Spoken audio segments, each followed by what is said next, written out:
Bachmann went on to become one of the most conservative members of the Minnesota State Senate and was elected to the United States House of Representatives in 2006, claiming 50% of the vote in a three-way race.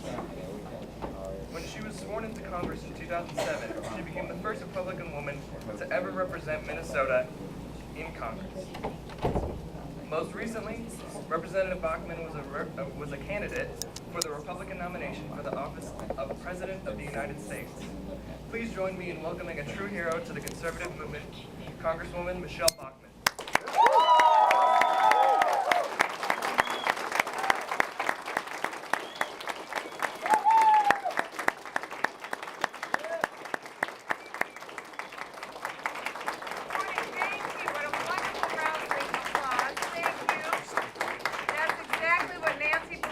Democrats do every time I walk in the House chamber, so you know. But I'm so thrilled that you are all here. Can you feel it out there, the fact that we are going to win in November? Do you feel that?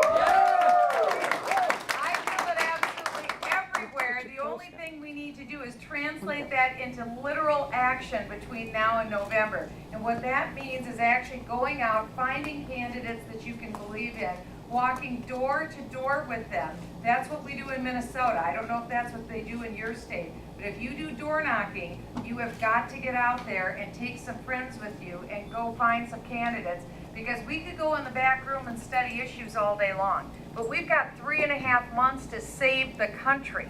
So now that's when we translate what we believe and what we think and what we feel in our heart and what we know in our spirit to be true. We translate that into action. These are action months in the next 3.5 months. So if you say, well, gee, I can't walk door to door. Yes, you can. You're a teenager. You know darn good and well you can do that.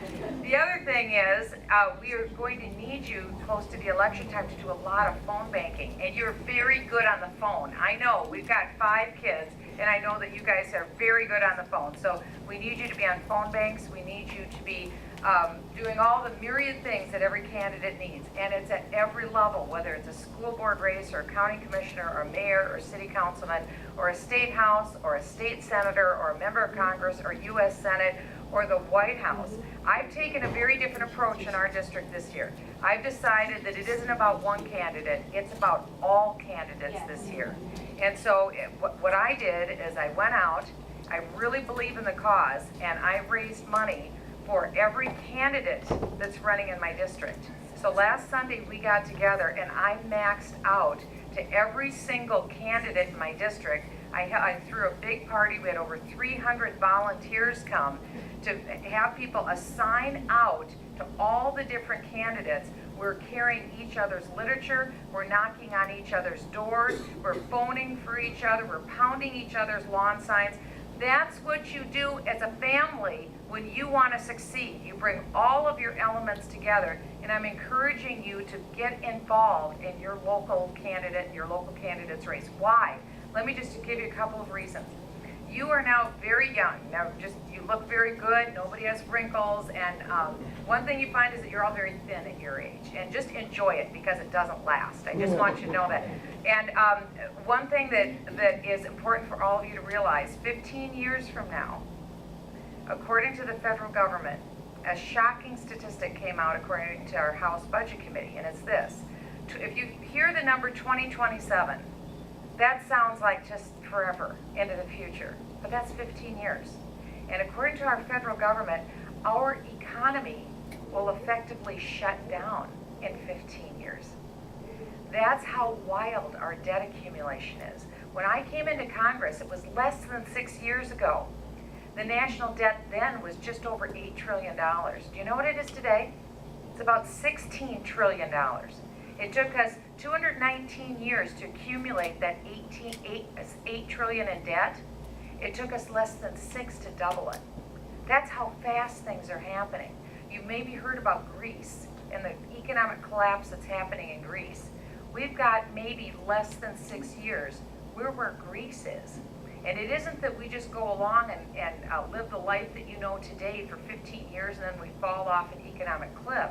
What happens is a pretty steep downward drive. That's why this election is it. for my money, when I ran for the President of the United States, I said in debate after debate that all of our chips are on November.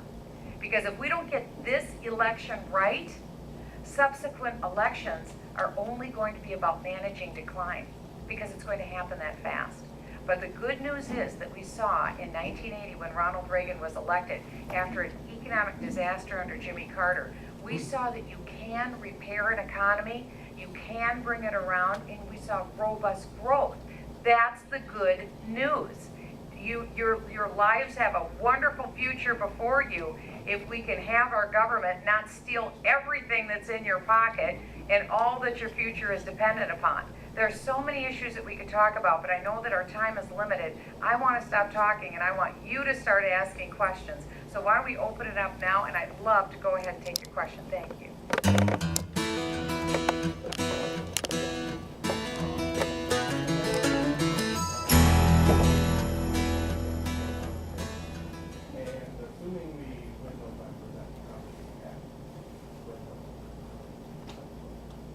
What do Republicans think? Well, you'd asked me the question about Obamacare. That's the distinct contribution that I made to the presidential race, because when Governor Romney started, he was not going to repeal Obamacare when he was running for president. But because that was a central issue of my campaign, I hit it. That's where the American people are at.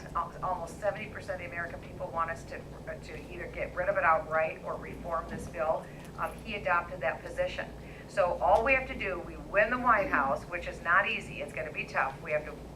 But we have to make it happen through our efforts. We have to win 3 more Senate seats, because then we get up to 50. When we're at 50, then the Republican vice president can break the tie on a vote, and then we win. And we can win this on a 50+1, and that's assuming we hold the House of Representatives. Repeal is a huge issue. We have got to do this. And Mitt Romney has told me, eyeball to eyeball, he will repeal Obamacare. And so I take that to the bank. And also, if we have a Republican Senate, they have no choice. They will have to repeal Obamacare, or they won't even survive. It'll be calls for impeachment. So I have no doubt that will happen. The next thing that has to happen is we have to have bottom-up health care, which is free market. And you do that by letting every American buy any health insurance policy they want anywhere in the United States. Today, insurance companies have a monopoly in each individual state. You break that monopoly and let people buy whatever policy they want with no minimum requirements. Quite honestly, at your age, you're very healthy. A health insurance policy should cost about $30 a month.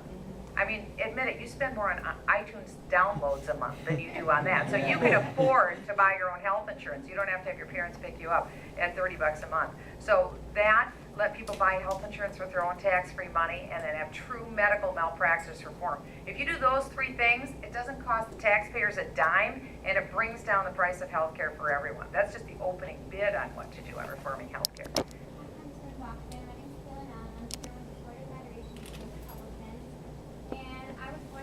Right now in the polls, there seems to be a gender gap between women in the Republican Party. And also, you're the first woman to represent your state. And I also know that you and Governor Palin have faced a lot of criticism from the media, a lot of unfair criticism. And I was wondering, what advice would you have for someone who wants to be a woman leader in the Republican Party and has to be talking to women voters? Well, I would say that the advice is the same for women as it is for men, and it's live your life. And I would tell people, before you go into politics, actually go out and do something with your life. Don't just go straight into politics. That would be my advice. We got married. I've been married for 34 years. We had 5 biological children. We've raised 23 foster children. I came from a single mom. I had to work my way through college. We were below poverty. And I read a lot. And I'd advise every one of you, if you want to be a leader, leaders are readers. Read, read, read, so that you know what you're talking about. And then also, I would say, get involved in business in some way. As we saw from the president's remarks earlier this week, when he said to the country, if you created your own business, you didn't do that, somebody else did it for you. This shows clearly the president has no clue about what it is to start a business. My husband and I started a business from scratch. We were so poor when we got married, we didn't even have a car when we got married. And so we had to put our own capital together. We started our own company, and I will tell you, we did it. we had to do it. We were the last people to get paid. We didn't have sick time. We didn't have vacation time. We were the one that took all the guff. The president, unfortunately, has no clue. Don't just make your goal to go into politics.